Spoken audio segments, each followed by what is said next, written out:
Good morning class. In this video, we are going to learn about some Indian national awards that are given to the people of country for their exceptional work in different fields. So the first award about which we are going to talk about is it is the highest civilian award that is given for exceptional work for the advancement of art, literature and science and in recognition of public service of the highest order. सो बच्चों जिस award की बात हम लोग अभी करने जा रहे हैं वो अवार्ड उन लोगों को दिया जाता है जिन्होंने आर्ट, लिटरेचर, साइंस या फिर पब्लिक सर्वेंट के रूप में या पब्लिक सर्विस काफ़ी अच्छे तरीके से लोगों को प्रोवाइड की गई है। जो इन फील्ड्स में अच्छा काम करते हैं उनको ये अवार्ड दिया जाता है और इस अवार्ड का नाम है Bharat Ratna. Okay, here you can see the image.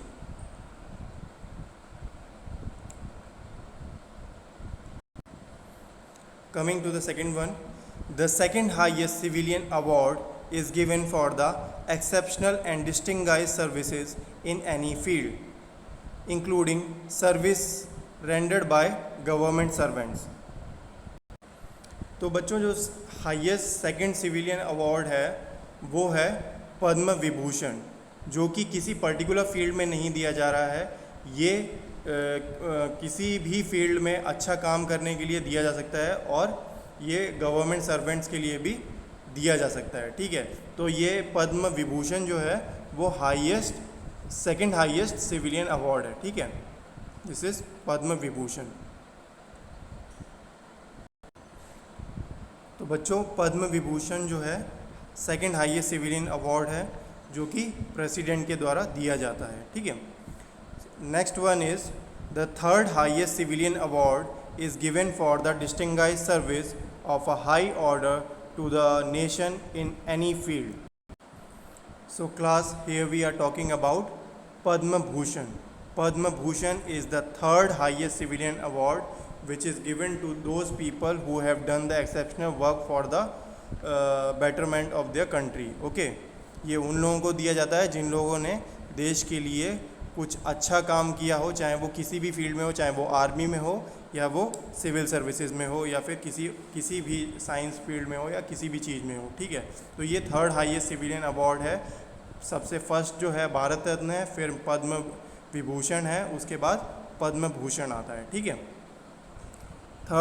Fourth one is this is the highest honour in the field of sports.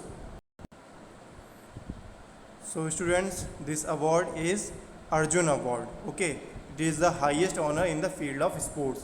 ये स्पोर्ट्स की फील्ड में सबसे बड़ा अवार्ड माना जाता है हमारी कंट्री इंडिया में। ठीक है,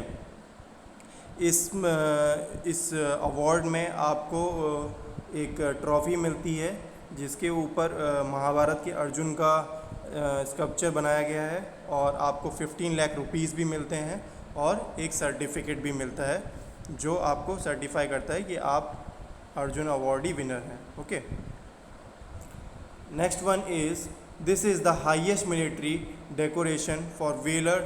it is awarded for the most conspicuous bravery or daring or a preeminent act of valour or self sacrifice in the presence of enemy whether on land, at sea or in the air. So students, here we are talking about the highest military decoration for valor award. ठीक है, ये जो award है ये military forces के लिए ही बना है। ठीक है, ये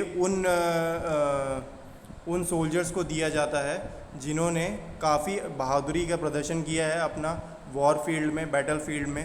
ठीक है, तो जो आर्मी, नेवी, एयरफोर्स जितनी भी अपनी मिलिट्री फोर्सेस हैं ये उनके सोल्जर्स के लिए अवार्ड है जिन्होंने वॉर के टाइम पे अपना सेल्फ सेक्रीफाइस करके काफ़ी ज़्यादा देश के लिए जो है अच्छा काम किया है और देश के लिए जो बहादुरी से लड़े हैं उनके लिए होता है Paramvir Chakra. So students, this particular award Paramvir Chakra is given mostly in those condition in which the soldier is martyred in the battlefield. Okay, ये ज़्यादातर उन कंडीशंस में मिलता है सोल्जर्स को जिन्होंने अपना बहादुरी का प्रदर्शन करते टाइम पे वॉर में अपनी जान गंवा देते हैं देश के लिए और बहुत ही बहादुरी का प्रदर्शन करते हैं वॉर फील्ड में। ठीक है, तो ये मोस्टली जो है केसेस उन केसेस में मिलता है जिसमें सोल्जर अपनी जान गंवा देते हैं बैटल फील्ड में। ठीक है, so it is the highest military decoration for valour. Valour means होता है बच्चों बहादुरी। ठीक है, ये आपको याद रखना है। Next one is this is the second highest decoration for valour and is awarded for acts of gallantry in the presence of enemy whether on land, at sea or in the air। बच्चों यहाँ पे second highest military award की बात कर रहे हैं जो बहादुरी के लिए दिया जाता है, जिसका नाम है महावीर चक्र। ठीक है, ये महावीर चक्र उन सोल्जर्स को दिया जाता है जिन्होंने बैटल फील्ड में काफ़ी अच्छे से अपने देश के लिए डिफेंसिव लड़ाई की है। ठीक है, और काफ़ी अच्छा प्रदर्शन किया है। और ये भी परमवीर चक्र की तरह कभी कभी केसेस ऐसे भी होते हैं जिसमें सोल्जर्स की डेथ हो जाती है, तो डेथ के बाद भी ये दिया जाता है। Okay, so the second highest decoration award for valour in the military field is Mahavir Chakra. Okay, next one is this is the third in the order of awards given for the act of gallantry in the presence of the enemy whether on land, at sea or in the air। So the third highest military award given for the valor and act of bravery in the battlefield is वीर चक्र। Okay, ये जो बच्चों third highest award है जिसका नाम है वीर चक्र, ये भी मिलिट्री फोर्सेस के सोल्जर्स को दिया जाता है जो कि अपना वॉर में अच्छा प्रदर्शन करते हैं और बहादुरी से लड़ाई लड़ते हैं। ठीक है, last one is this is India's highest peace time gallantry award. It is Indian military decoration award for valour, bravery और एन एक्ट ऑफ डेयरिंग और self sacrifice away from the battlefield. So the name of award is Ashoka Chakra. बच्चों अशोक चक्र जो award है वो highest peace time gallantry award है।